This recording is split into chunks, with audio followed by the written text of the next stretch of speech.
Sementara itu Megawati Soekarnoputri mengakui partainya babak belur pada pemilu 2024. Ia pun menyayangkan kader yang seharusnya bisa menang di pemilu 2024 lalu ternyata kalah. Babak belur apa enggak? Kan enggak ngaku tahu padahal semuanya.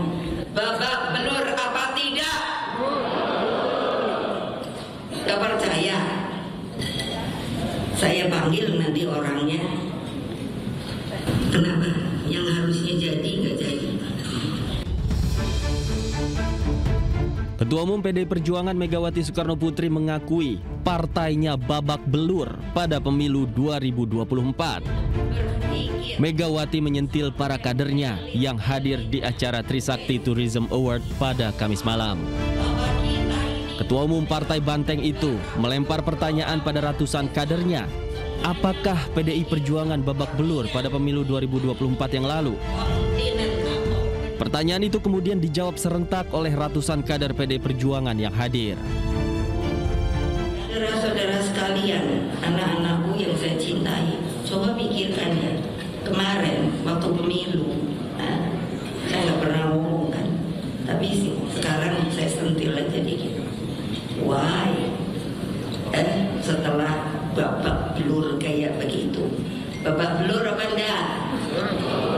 Kan enggak ngaku tahu padahal semuanya. Babak belur apa tidak? Enggak percaya. Saya panggil nanti orangnya. Kenapa? Yang harusnya jadi enggak jadi.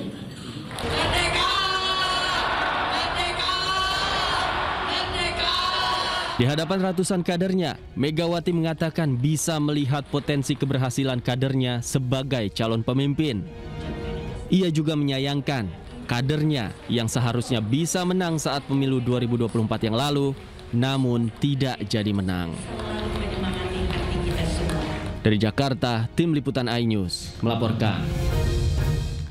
Pertemuan antara Presiden Prabowo Subianto dengan Megawati Soekarnoputri akan segera digelar, bukan tanpa sebab. Hal tersebut karena Prabowo sudah kangen dengan nasi goreng buatan Mega.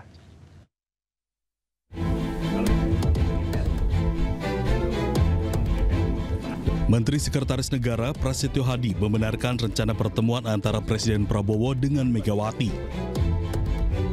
Ia menyebut bahwa Presiden rindu dengan nasi goreng buatan Megawati. Kapan Mas mau soal lagi? Betul. Kapan Mas? Kan kangennya sudah 2,5 tahun, tapi kemarin kan sudah, alhamdulillah sudah ketemu beliau berdua. Kapan lagi Mas bertemu? Buat makan nasi goreng lagi? Sedang diatur, tenang aja. Sebelumnya, kedua tokoh tersebut telah bersilaturahmi setelah 2,5 tahun tidak bertemu. Prasetyo juga memberi sinyal dalam waktu dekat Prabowo Mega akan bertemu kembali. Dari Jakarta, Tim Liputan iNews melaporkan. Pemirsa, Menko Bidang Infrastruktur dan Pembangunan Kewilayahan Agus Harimurti Yudhoyono menggelar agenda Road to International Conference on Infrastructure. Agenda tersebut dilakukan melalui focus group discussion untuk membahas strategi pembiayaan infrastruktur yang inovatif dan berkelanjutan.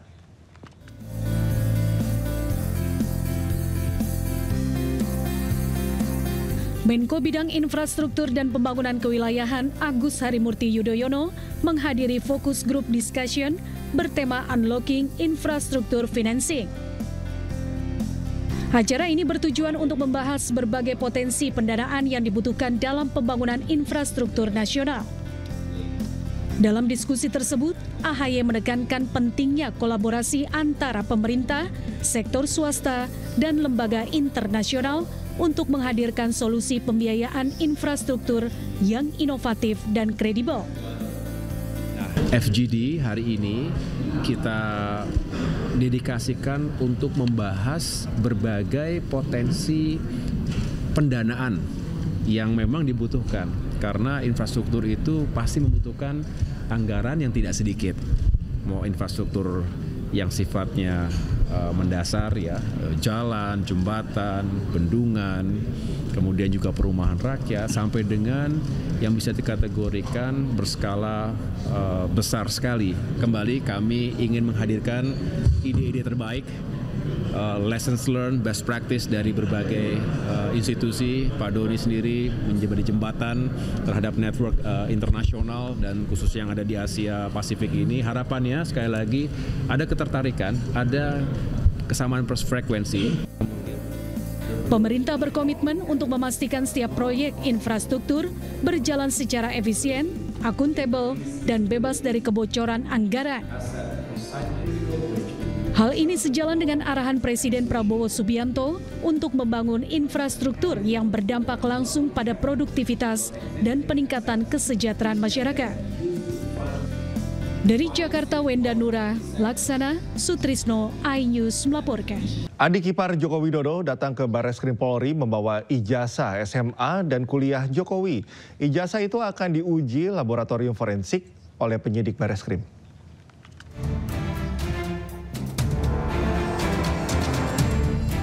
Presiden ke-7 Republik Indonesia, Joko Widodo menyerahkan ijazah SMA dan kuliah dari Universitas Gadjah Mada ke Barreskrim Mabes Polri. Penyerahan ijazah itu dilakukan untuk diuji laboratorium forensik.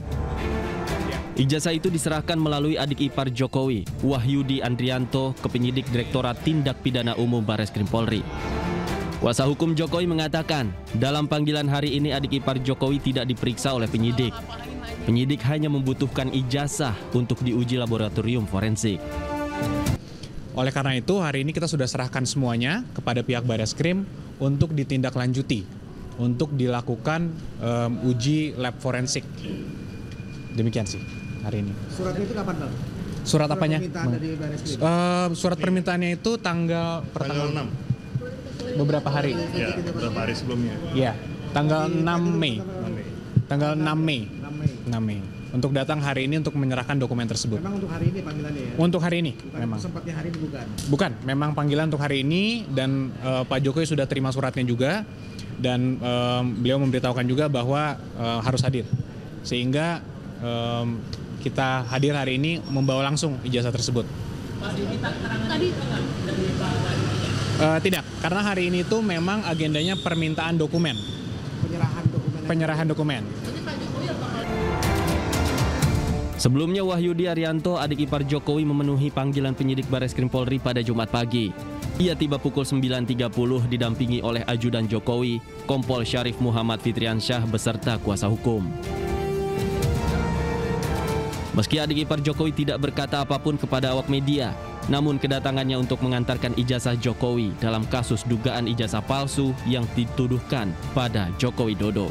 Dari Jakarta, Tim Liputan iNews melaporkan.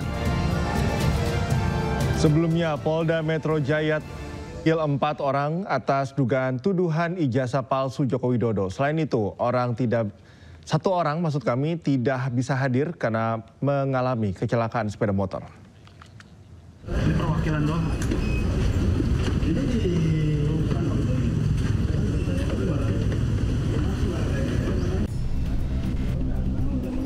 Kasus tuduhan ijazah palsu Presiden RI ke-7 Joko Widodo masih dalam proses penyelidikan.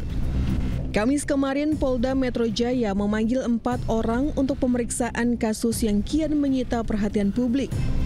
4 nama yang diperiksa diantaranya Wakil Ketua Tim Pembela Ulama dan aktivis Rizal Fadilah, Damai Hari Lubis, Kurniatri Royani, dan Rustam Effendi. Namun satu terlapor yakni Rizal Fadilah tidak datang ke Polda karena sakit akibat ditabrak motor. Sementara itu, Barreskrim Polresta Solo menegaskan bahwa penyelidikan dilakukan usai adanya laporan dari Tim Pembela Ulama dan aktivis TPUA yang diketuai oleh Egy Sujana. Proses penyelidikan sendiri sudah hampir rampung dan tinggal menunggu hasil uji lab sebagai penentu penyelidikan. Yaitu pemeriksaan kita sudah memeriksa sekitar 31 saksi. 31 saksi itu ada yang dari versi pendumas ataupun teman kuliah, teman SMA dan lain sebagainya yang kami adakan klarifikasi.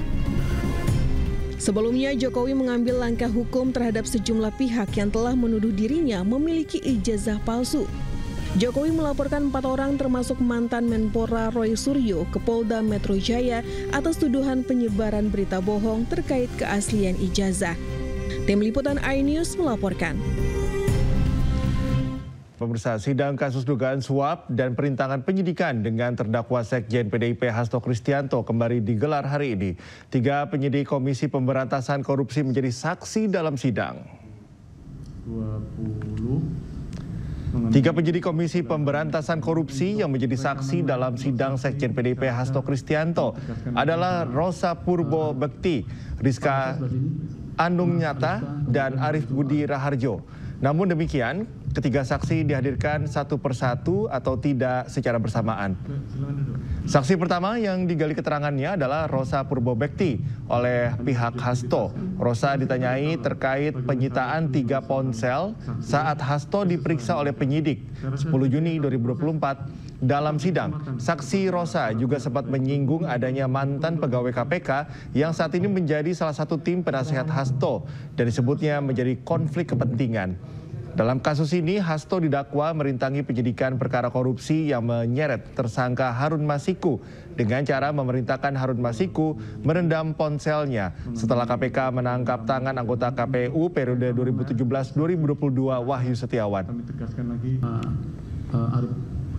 Baik, terima kasih rekan-rekan pers atas kehadirannya. Ini hari yang saya tunggu-tunggu karena sejak awal agenda politik, kepentingan politik terhadap kasus ini kan sangat kuat.